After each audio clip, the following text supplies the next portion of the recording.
बच्चों, घनानंद सर के सौजन्य से जो धरती पुत्र फाउंडेशन की क्लासेस संचालित की जा रही थी, उसी क्लास में हम लोग फिर से उसी क्लास को स्टार्ट करेंगे। मगर बिफोर हम लोग कुछ चीज़ों को देखते हैं। क्लास से पहले हम लोग कुछ चीज़ों को देख लेते हैं। सबसे पहले हम थोड़ा सा रिवीजन कर लेते हैं, क्योंकि रिवीजन बहुत ज़रूरी है। और रिवीजन कैसे करना है मैं ये भी बता देता हूँ कम शब्दों में। आप जो भी पढ़ते हैं उसे 24 घंटे के अंदर रिवीजन कर लीजिए। बिफोर 24 आवर 24 घंटे के अंदर अंदर जो भी आपने चीज़ें पढ़ी उसे रिवाइज कर लेना चाहिए। जो भी चीज़ आप 24 घंटे के अंदर में पढ़ लिए हैं उसे फिर दूसरा रिवीजन 7वें दिन पर करना चाहिए, यानी 7 डेज पर। विद इन 7 डेज करना है। उसके बाद तीसरा रिवीजन आपको करना है 1 महीने में, यानी कि 30 दिन के अंदर, 30 डेज में। और फिर उसके बाद आपको रिवीजन करने की आवश्यकता नहीं होगी, मगर फिर भी अगर ज़रूरत पड़े तो 6 महीने में एक बार। ठीक है, तो चलिए हम लोग रिवीजन कर लेते हैं। रिवीजन के बाद हम लोग मोरेवर को देखेंगे, यानी अत्यधिक और चीज़ें हम इसमें जानने का प्रयास करेंगे कि और क्या क्या हमें जान लेना चाहिए, एक्स्ट्रा डोज लेंगे। चलिए, रिवीजन में हम लोगों ने पढ़ा था कि कॉनकेव मिरर के रूल्स क्या क्या हैं। कॉनकेव मिरर में इस तरह से 4 किरणें आती हैं। एक आती थी पैरेलल आती थी, प्रिंसिपल एक्सिस के फोकस से पास होती थी। एक फोकस से पास होती थी तो वो पैरेलल हो जाती थी। दूसरा ये था। तीसरा था कि जब सेंटर ऑफ कर्वेचर से कोई रे ऑफ लाइट पास होती थी तो वो विदाउट एनी डेविएशन अपने पाथ को रिट्रेस करती थी।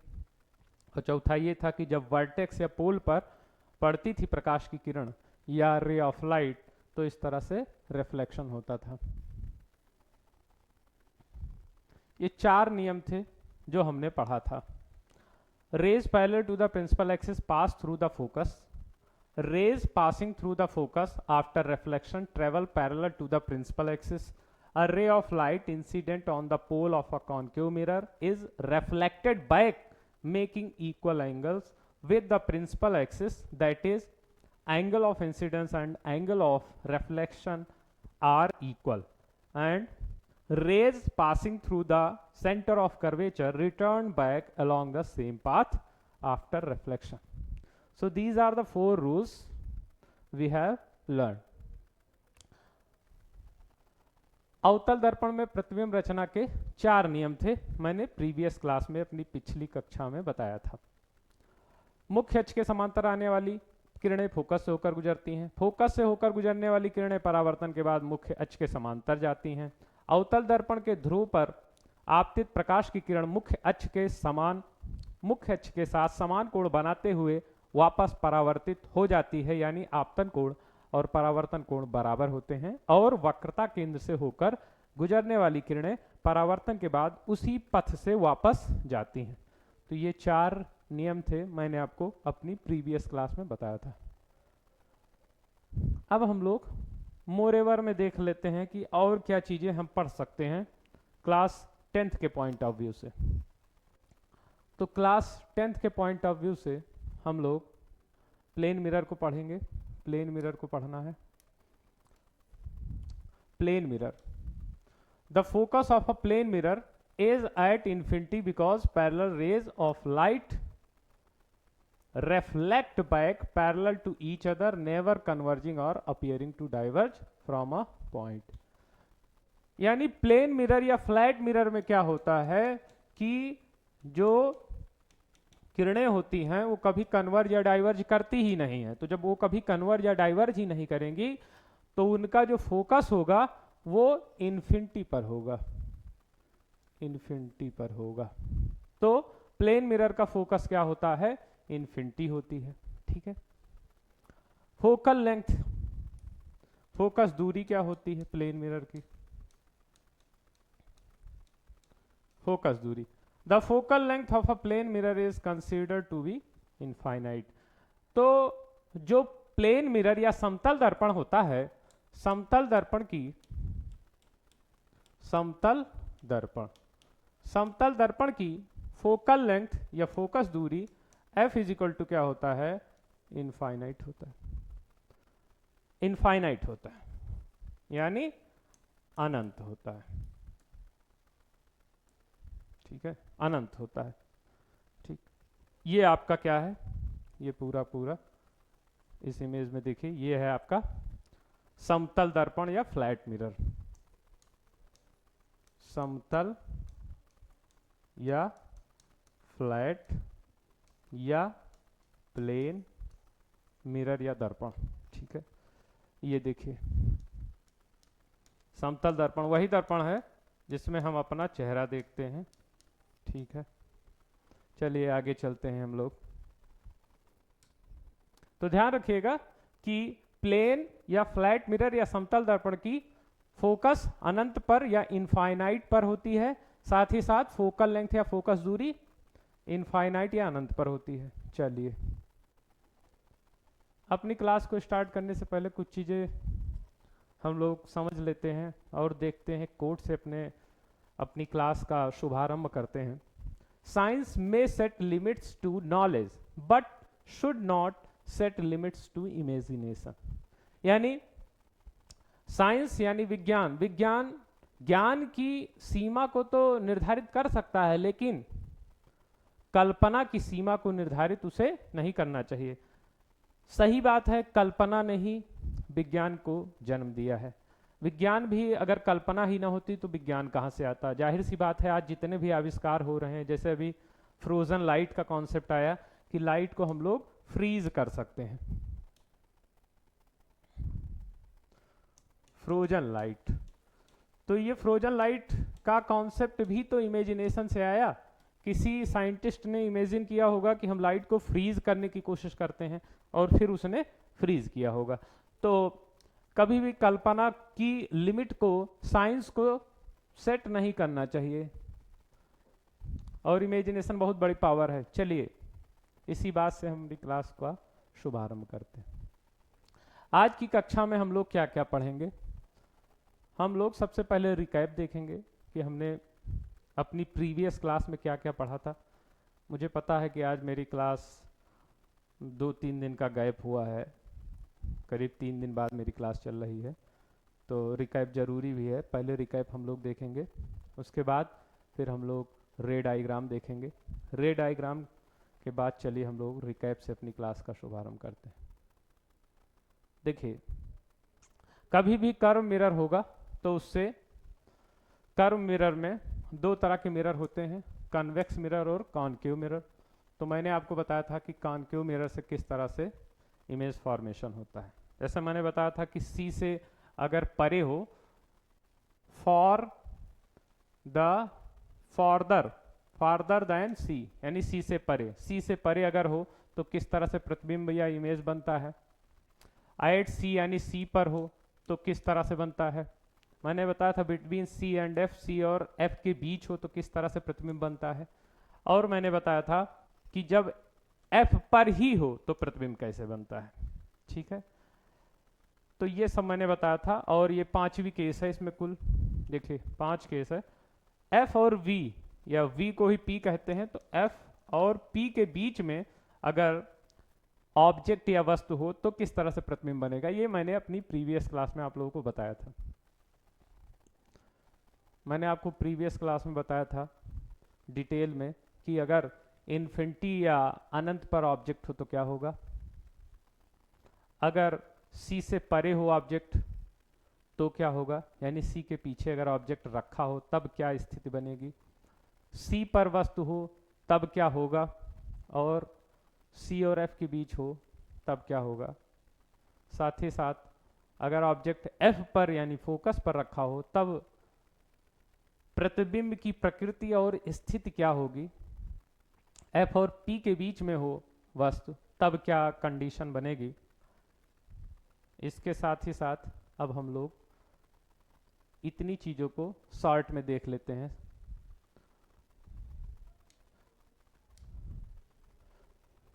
Image formed by concave mirror, concave mirror से जो जो इमेज बनते हैं, जिस जिस तरह के इमेज बनते हैं, शॉर्ट में देखिए कुल मिलाकर के 6 कंडीशन होती है। एट इन्फिनिटी, अगर इन्फिनिटी पर ऑब्जेक्ट है तो इमेज की पोजीशन फोकस पर होगी। अगर इन्फिनिटी पर ऑब्जेक्ट है तो नेचर होगा रियल, इन्वर्टेड एंड डिमिनिश्ड, ये वाली कंडीशन। अगर बियॉन्ड सी है, सी से परे है, तो इमेज की पोजीशन बिटवीन एफ एंड सी होगी, रियल, इन्वर्टेड एंड डिमिनिश्ड होगा। यहां पर लिख लीजिए highly diminished and highly diminished होगा, जबकि यहां डिमिनिश्ड ही रहता है। यानी अगर बियॉन्ड सी है तो डिमिनिश्ड होगा, एट इन्फिनिटी है तो हाईली डिमिनिश्ड होगा। ठीक, इसके बाद एट सी है ऑब्जेक्ट की पोजीशन, तो इमेज एट सी होगा, nature real, inverted and same size होगा, ये कंडीशन होल्ड करेगी। बिटवीन एफ एंड सी है तो बियॉन्ड सी होगा, सी से परे होगा, सी से दूर होगा, नेचर होगा real, inverted and enlarge, this will be the condition. At F पर हो तो इन्फिनिटी पर इमेज होगा रियल, इन्वर्टेड, हाईली एनलार्ज होगा। इसके बाद अगर एफ और पी या एफ और वी, उसी को वर्टेक्स भी बोलते हैं, पी या वी के बीच में हो तो इमेज बिहाइंड द मिरर बनेगा, virtual, enlarge and erect image बनेगा। और मैंने बताया था कि यही एकमात्र केस है जिसमें कॉनकेव मिरर वर्चुअल इमेज बनाता है, and it is important case. तो ध्यान रखिएगा कि लास्ट केस है जब ऑब्जेक्ट की पोजीशन एफ और पी के बीच में हो, तभी वर्चुअल इमेज कॉनकेव मिरर बनाता है, वरना नहीं बनाता। ठीक है, तो ये सब मैंने अपनी प्रीवियस क्लास में बताया था, एक बार फिर से गौर कर लीजिए। चलिए आगे चलते हैं। ये देखिए कॉनकेव मिरर में कुल मिलाकर के 6 केस होती हैं। सभी 6 केस, सभी 6 के 6 स्थितियों को हम लोग देखते हैं। अगर अनंत पर है वस्तु की स्थिति तो क्या होगा? अगर अनंत पर है तो प्रतिबिंब की स्थिति क्या होगी? प्रतिबिंब की स्थिति होगी एफ पर। प्रतिबिंब का आकार पॉइंट साइज होगा, यानी कि बिंदुवत होगा। नेचर ऑफ इमेज क्या होगा? रियल एंड इन्वर्टेड होगा, यानी वास्तविक और उल्टा। इसी तरह से सी के परे है तो क्या होगा? सी के परे है तो एफ और सी के बीच में प्रतिबिंब बनेगा, डिमिनिश्ड या छोटा होगा, वास्तविक और उल्टा होगा। इसी तरह से सी पर हो तो प्रतिबिंब सी पर ही बनता है, उसी आकार का बनता है, वास्तविक और उल्टा बनता है। एफ और सी के बीच में है तब क्या होगा? एफ और सी के बीच में है तो सी से दूर इमेज प्रतिबिंब बनेगा, बड़ा होगा, वास्तविक और उल्टा होगा। एफ या फोकस तल में है, ठीक है।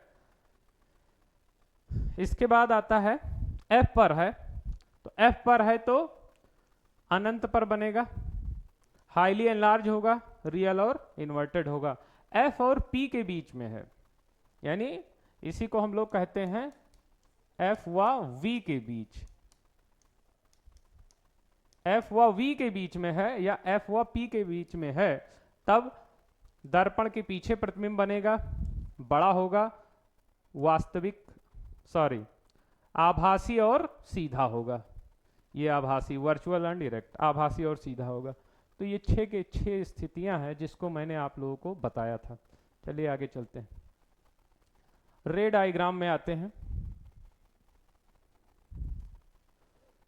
रे डायग्राम में हम लोग पढ़ेंगे आज उत्तल दर्पण से किस तरह से प्रतिबिंब बनता है। उत्तल दर्पण में क्या होता है? कॉन्वेक्स मिरर या उत्तल दर्पण हमेशा प्रतिबिंब कैसा बनाता है? देख रहे हैं ना, ये उत्तल दर्पण है। उत्तल दर्पण हमेशा या कॉन्वेक्स मिरर हमेशा वर्चुअल, अपराइट और डिमिनिश्ड इमेज ही बनाता है हमेशा, ठीक है। अपराइट मतलब क्या होता है? इरेक्ट, ठीक। Virtual, upright and diminished image ही बनाता है, ऑब्जेक्ट की पोजीशन कहीं भी हो।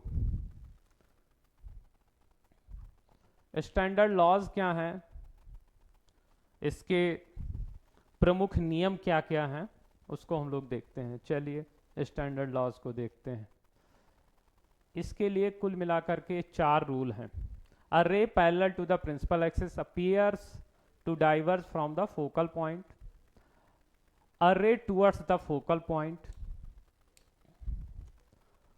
दूसरा, a ray towards the focal point reflects parallel to the principal axis.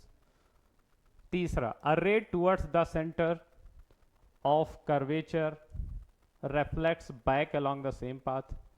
And चौथा, a ray of light which is incident at the pole of a convex mirror is reflected back making the same angle with the principal axis। तो ये कुल मिलाकर के 4 rules हैं, ठीक है। ये कुल मिलाकर के 4 रूल्स हैं जिनसे कॉन्वेक्स मिरर में इमेज फॉर्मेशन का रे डायग्राम बनाया जा सकता है, ठीक है। चलिए आगे चलते हैं स्टैंडर्ड लॉज में, और हम लोग देखते हैं। सबसे पहले पहला नियम देखते हैं। पहला नियम क्या है? A ray of light which is parallel to the principal axis of a convex mirror appears to diverge from the focus after reflection from the mirror, ठीक है। क्या मतलब हुआ कि कोई भी रे ऑफ लाइट जो प्रिंसिपल एक्सिस के पैरेलल आती है, कोई भी प्रकाश की किरण जो मुख्य अक्ष के समांतर चलती है, कॉन्वेक्स मिरर से रिफ्लेक्शन के बाद फोकस से होकर के गुजरती हुई लगती है। देखिए पहले तो कॉन्वेक्स मिरर से रिफ्लेक्शन कहां पर हो रहा है, तो कॉन्वेक्स मिरर से रिफ्लेक्शन ये हो रहा है, ठीक। अगर हम इसको पीछे की ओर बढ़ाते हैं, तो जब हमने इसे पीछे की ओर बढ़ाया तो ये ऐसा लग रहा है मानो ये एफ से डाइवर्ज हो रही, देख रहे हैं, ऐसा लग रहा है मानो एफ से डाइवर्ज हो रही, जबकि वास्तविकता में क्या है, देखिए ऐसा लग रहा मानो ये एफ से डाइवर्ज हो रही है, मगर वास्तव में ऐसा नहीं है। ये तो पीछे की ओर जब हमने प्रोड्यूस किया था, बढ़ाया था, तब ऐसा हुआ था। तो ये पहला नियम है। दूसरा नियम क्या है? दूसरा, अ रे which is directed towards the principal focus of a convex mirror becomes parallel to the principal axis after reflection। या इसी को कहते हैं a ray towards the focal point of a convex mirror reflects parallel to the principal axis after reflection। देखिए ये क्या है, a ray of light going towards focus, देख रहे हैं ये है। पहले तो इधर से आते हैं। सबसे पहले कोई रे है जो प्रिंसिपल एक्सिस के की तरफ जा रही है, ठीक है। तो ये हमारी इस तरह से लाइट रे आ रही, ये वाली है, ठीक, यही है लाइट रे, इस तरह से आ रही। अ ray towards the focal point of a convex mirror, ठीक है। ये फोकल पॉइंट्स की तरफ जा रही है, लेकिन वास्तव में नहीं जा रही, तो बाद में बढ़ाने पर जाती है, ठीक। पहले तो ऐसे आकर इंसिडेंट करती है। अब रिफ्लेक्शन के बाद इसकी स्थिति क्या होती है, तो ये रिफ्लेक्शन के बाद कुछ यूं निकल जाती है, यानी प्रिंसिपल एक्सिस के क्या हो जाती है, पैरेलल हो जाती है।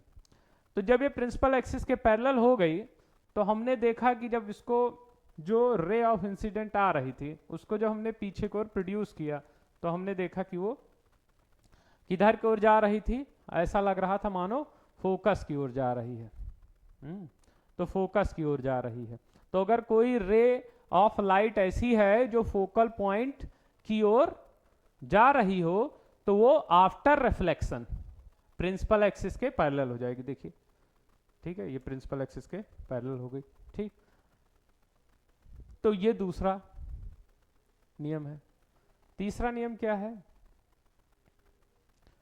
A ray towards the centre of curvature of convex mirror reflects back along the same path. यानी क्या है, अगर कोई प्रकाश की किरण वक्रता केंद्र की ओर, उत्तल दर्पण के वक्रता केंद्र की ओर जाती है, तो वो उसी रास्ते से वापस निकल जाती है। देखिए ये क्या है, ये है a ray of light going towards centre of curvature. Centre of curvature C की ओर जाती हुई एक ये लाइन है, तो ऐसे गई, ठीक है, कोई दिक्कत नहीं, चली गई। अब देखिए क्या होता है, जब हमने इसको आगे की ओर बढ़ाया, प्रोड्यूस किया, ठीक है, क्या किया हमने, प्रोड्यूस किया, तो जब हमने इसको आगे की ओर प्रोड्यूस किया, ठीक है, तो देखा कि ये सेंटर ऑफ कर्वेचर से जाती हुई, डाइवर्ज करती हुई लग रही है, ठीक है। फिर हमने, तो जब ऐसी कंडीशन बने कि सेंटर ऑफ कर्वेचर या वक्रता केंद्र से डाइवर्ज होती हुई, अपसरित होती हुई प्रकाश की किरण दिखाई दे, तो वो अपने ही पाथ को रिट्रेस कर देती है, अपने ही पाथ से वापस निकल जाती है। कहने का मतलब ये है कि आई थी ऐसे, और जब जाएगी तो इसी रास्ते को पकड़ करके वापस चली जाएगी। तो ये कंडीशन होल्ड करती है, ठीक है। तो एक नियम यह भी है, ये अंतिम नियम है, देखिए, a ray of light which is incident at the pole of a convex mirror. कोई प्रकाश की किरण जब उत्तल दर्पण के पोल यानी ध्रुव, या इसी को हम लोग कहते हैं वर्टेक्स यानी शीर्ष, पोल या वर्टेक्स पर अगर कोई रे ऑफ लाइट इंसिडेंट करती है, तो आफ्टर रिफ्लेक्शन वो क्या करती है, प्रिंसिपल एक्सिस से सेम एंगल बना करके रिफ्लेक्ट हो जाती है।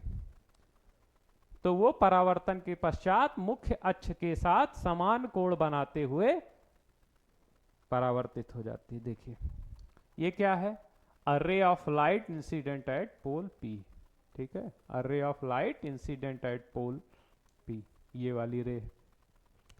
अब ये आफ्टर रिफ्लेक्शन क्या हो रहा है, ध्यान से देखिएगा, बहुत ही इंपॉर्टेंट ये कॉन्सेप्ट है। आफ्टर रिफ्लेक्शन ये समान कोण बनाते हुए ऐसे निकल जा रही, समान कोण बनाते हुए।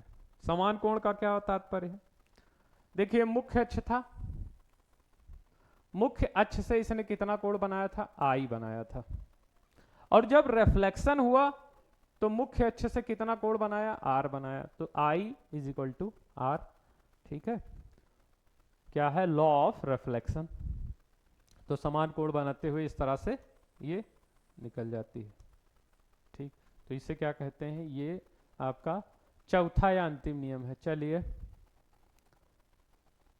उत्तल दर्पण में प्रतिबिंब किस प्रकार बनते हैं, how are images formed in a convex mirror, ठीक है। तो देखिए दो ही कंडीशन यहां मुख्य रूप से होती है, object at infinity of a convex mirror. अगर ऑब्जेक्ट इन्फिनिटी पर हो, अनंत पर हो, तो case first position of image क्या होगी, at F behind the mirror. Nature of image क्या होगी, वर्चुअल इरेक्ट हाईली डिमिनिश्ड। देखिए सबसे पहले पोजीशन ऑफ इमेज को देखते हैं, एफ पर पोजीशन ऑफ इमेज एफ पर होगी बिहाइंड द मिरर। देखिए सबसे पहले इन्फिनिटी पर ऑब्जेक्ट को रखते हैं, ऑब्जेक्ट एट इन्फिनिटी, ठीक है। तो ये है आपका इन्फिनिटी, यहां पर रख दिया। इन्फिनिटी मतलब बहुत दूर कहीं भी रख सकते हैं, बस यहां पर इसके मुख्य अक्ष पर नहीं रखना है, बस मुख्य अक्ष से दूर, ठीक है, सी से बहुत दूर कहीं पर भी रख दीजिए। तो मान लेते हैं यहाँ पर हमारा इन्फिनिटी यहीं पर रख दिया, तो यहाँ पर अगर ऑब्जेक्ट रखा है तो क्या होगा, हम जानते हैं कि इन्फिनिटी से जो भी रेज आती हैं वो हमेशा क्या होती हैं, पैरेलल रेज होती हैं, ठीक है। इस बात को हमेशा ध्यान रखिएगा, ठीक है। Light rays coming from infinity will always be parallel to the principal axis. इस बात को ध्यान रखिएगा, बहुत महत्वपूर्ण कॉन्सेप्ट है। तो जब ये ऑब्जेक्ट इन्फिनिटी पर है तो यहां से जितनी किरणें आएंगे सब पैरेलल आएंगी, इसलिए अगर इसकी पहली किरण को हम ले तो पहली किरण देखिए इस तरह से आई तो ये पैरेलल ही आई, ठीक है, मान लेते पहली। और अगर हम लोग दूसरी किरण को ले तो वो भी आई, तो इस तरह से जब आई तो वो भी प्रिंसिपल एक्सिस के पैरेलल आई। प्रिंसिपल एक्सिस कौन सा है, तो वो तो आप जान ही रहे हैं, ये है प्रिंसिपल एक्सिस, ठीक, पैरेलल आई। अब आफ्टर रिफ्लेक्शन क्या होगा, डाइवर्ज करेगी, ठीक है, डाइवर्ज करेगी। तो देखिए पहली वाली डाइवर्ज की इस तरह से, दूसरी वाली डाइवर्ज कर रही है इस तरह से। अब पहली वाली को, ये पहली थी ये दूसरी थी, पहली वाली को अगर हम पीछे को और प्रोड्यूस करते हैं तो ये एफ से पास होती है, और दूसरे वाले प्रोड्यूस करते हैं तो ये भी एफ से पास होती है, ठीक। तो इमेज कहां बनेगा, जहां पर वर्चुअल इंटरसेक्शन हो, जहां पर क्या हो, वर्चुअल इंटरसेक्शन हो, ठीक है। वर्चुअल इंटरसेक्शन, वर्चुअल इंटरसेक्शन मतलब क्या होता है, आभासी प्रतिच्छेद, जहां आभासी प्रतिच्छेद हो, यानी ऐसा लगे कि प्रतिच्छेद हो रही है, या दोनों की दोनों किरणें कट रही, देख रहे ऐसा लग रहा है यहाँ पर कट रहे, लेकिन वास्तव में कटवट कुछ नहीं रही, तो पीछे को प्रोड्यूस किया गया, ना प्रोड्यूस करते तो ये आगे निकल रही थी, ठीक है। तो जहां पर वर्चुअल इंटरसेक्शन होगा वहीं पर फोकस बनेगा, तो कहां पर बनेगा, एट एफ, ठीक है। ये क्या है, एफ है, एफ पर बन रहा है। बिहाइंड द मिरर, देखिए मिरर इधर है, मिरर तो ये है आपका, ये रिफ्लेक्टिंग सरफेस है ना, और मिरर का ये है इधर, मिरर का मुंह इधर की तरफ है, रिफ्लेक्टिंग सरफेस इसके जो पीछे जहां कलाई की गई उधर बन रहा है, इसीलिए इसको कह रहे हैं बिहाइंड द मिरर, पॉलिश्ड वाले सरफेस की तरफ है इसलिए बिहाइंड द मिरर, ठीक। Virtual erect highly diminished, virtual होगा इरेक्ट होगा, देखिए यहां पर जो इमेज बनेगा दिखाई तो नहीं दे रहा है, मगर वो क्या होगा, वर्चुअल होगा, इरेक्ट होगा और हाईली डिमिनिश्ड होगा। देखिए दो साइड होगी, कोई भी मिरर होगा, मान लेते हैं कन्वेक्स मिरर है, दो साइड होगी, ये पहली साइड, ये दूसरी साइड। अगर पहली साइड में ही ऑब्जेक्ट है और पहली ही साइड में इमेज बन रहा है, तो पक्का है कि फिर वो रियल होगा और इन्वर्टेड होगा, ध्यान से समझ लीजिए।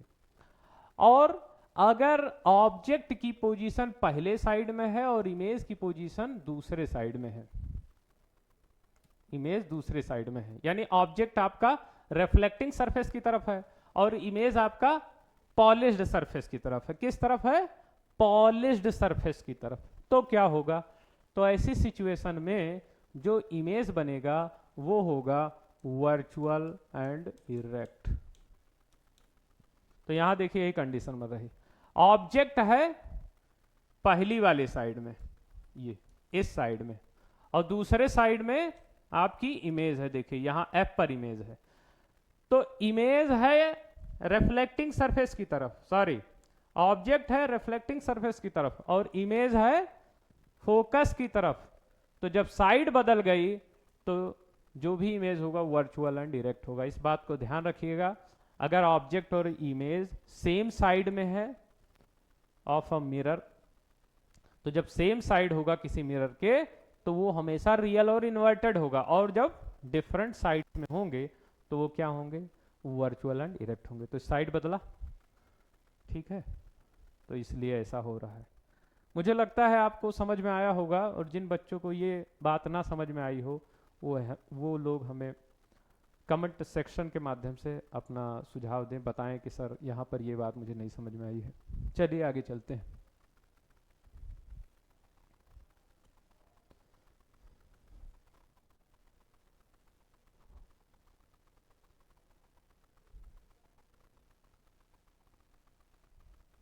देखिए यदि वस्तु अनंत पर हो तो छवि की स्थिति क्या होगी, या प्रतिबिंब की स्थिति क्या होगी, अभी अभी हमने बताया एफ पर होगी, दर्पण के पीछे होगी, और छवि की प्रकृति क्या होगी, नेचर ऑफ इमेज क्या होगा, प्रतिबिंब की प्रकृति आभासी, सीधा और अत्यधिक छोटा होगा। ये बात मैंने अभी अभी बताई है, ठीक है।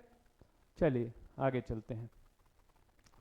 Object at any other position, अब देखिए ऑब्जेक्ट किसी भी स्थिति में हो, ठीक है, अनंत को छोड़कर कहीं भी हो वो, चाहे वो ऑब्जेक्ट सी पर हो, एफ पर हो, या सी और एफ के बीच में कहीं हो, या फिर एफ और पी या वी के बीच में कहीं हो, कहीं भी हो, तो क्या होगा देखते हैं। देखिए ये कहीं पर भी लाई कर रहा है, अभी अपनी सुविधा के लिए मान लेते हैं सी पर ही लाई कर रहा है, ठीक है।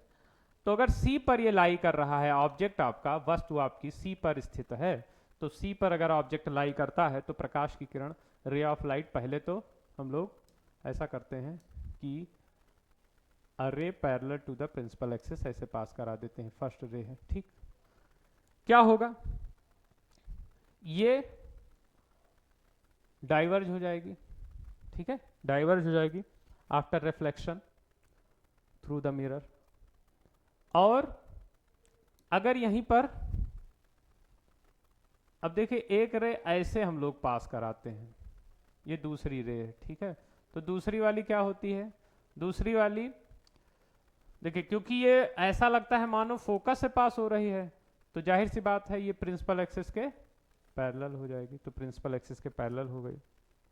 अब देखिए तीसरी रे लेते हैं जिसमें हम लोग तीसरी रे को कुछ इस तरह से पास कराते हैं, और जब हम इसको आगे की ओर प्रोड्यूस कर रहे हैं तो ऐसा लग रहा है मानो कि ये सी से पास हो रही है। तो अगर ये सी से पास होती हुई लग रही है, ठीक है, यानी अपीयर हो रही है, तो ये अपने ही पाथ को रिट्रेस करेगी, यानी कि ये आई थी कैसे, ऐसे, और जाएगी कैसे, उल्टा इसी रास्ते से वापस लौट जाएगी, ठीक।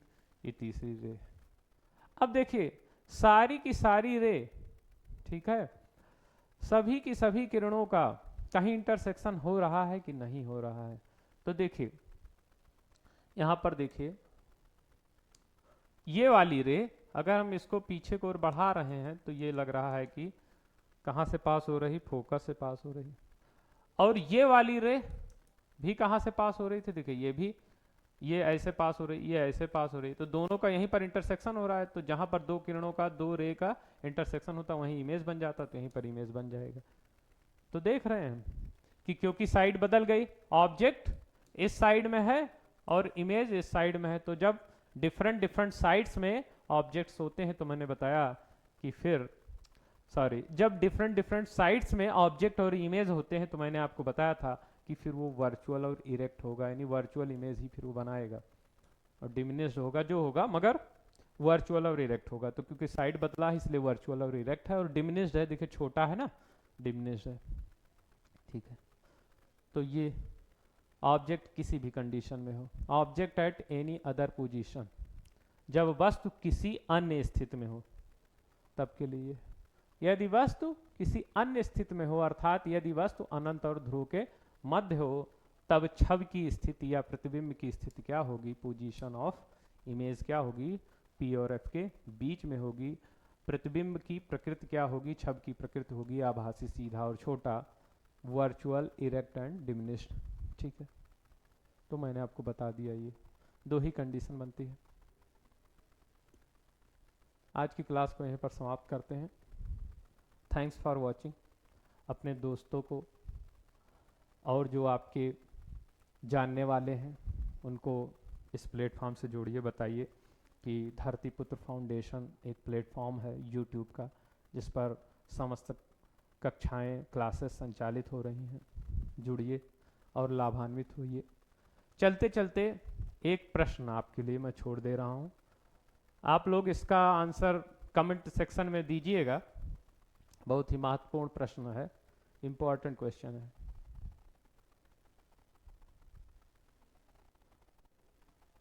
क्वेश्चन है, what is the focal length of a mirror? किसी दर्पण की फोकस दूरी क्या होती है, ठीक है। तो इसका आंसर दीजिएगा। हमको कुछ नहीं पता। अरे ये क्या बोल रहे हैं भाई, आप लोग इतना पढ़ाया कह रहे हैं हमको कुछ नहीं पता। आप लोग को पता होना चाहिए, आप लोग कमेंट सेक्शन में दीजिए, ठीक है। चलिए यहीं पर अपनी क्लास को वाइंड अप करते हैं। Thanks for watching.